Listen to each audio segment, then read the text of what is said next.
Today I'm going to show you how to make a very German bread. We call this bread Schwarzbrot, which means black bread. That's because of the color. And this bread consists of mostly rye flour.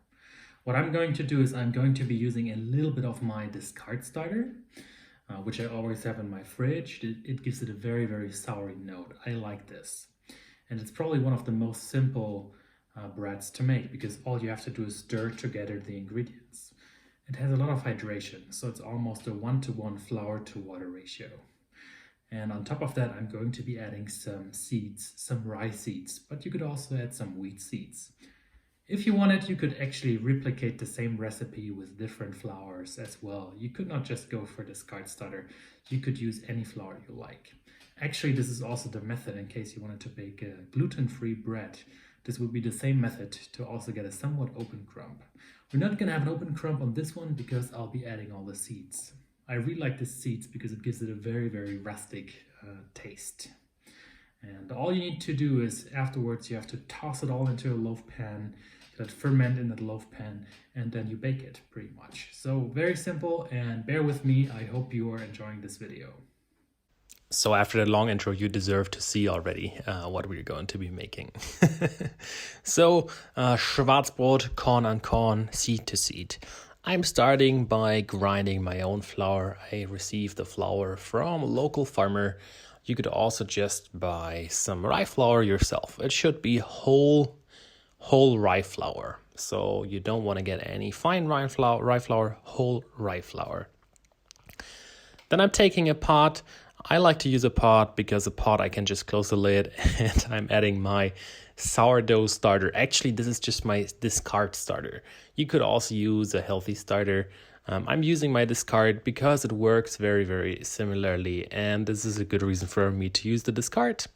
To everybody wondering what the heck is discard starter, basically you always end up with some sourdough which you don't use and then you toss into a can like I did. Some throw it away, but I just like to keep it.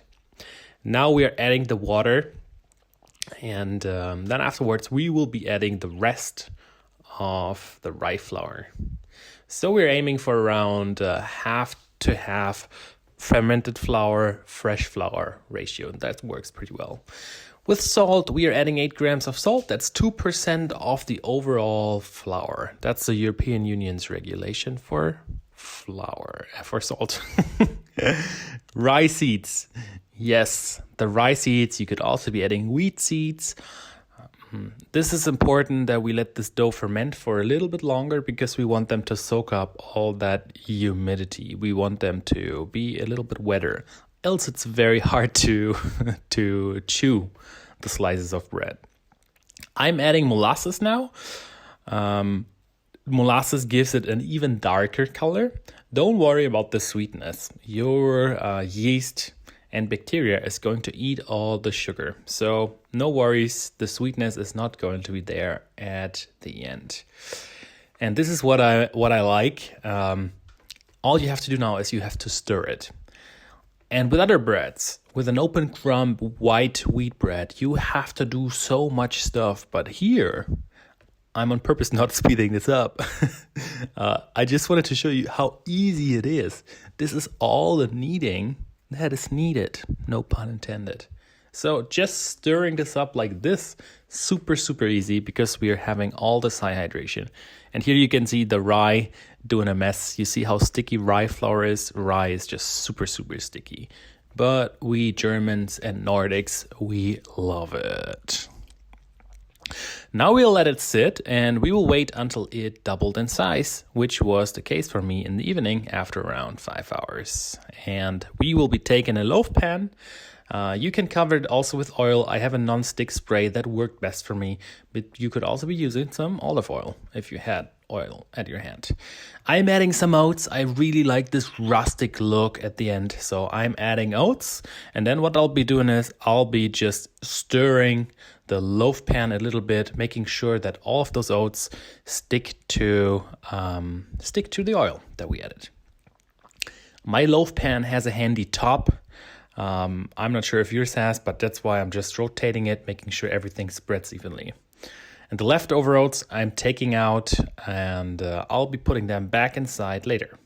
Now with the spatula or with the spoon, don't worry too much about this. Just take out that dough and place it in your loaf pan.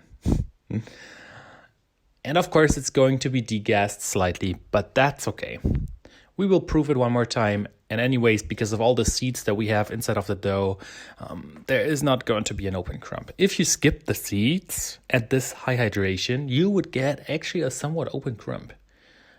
Because the water evaporates, creating that open crumb. This is also how you get an open crumb from a gluten-free bread.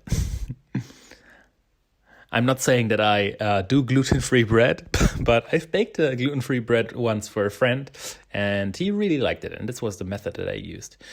I used the leftover oats that did not want to stick, bad oats, and sprinkled them on top of the loaf. Just because I don't like to waste something.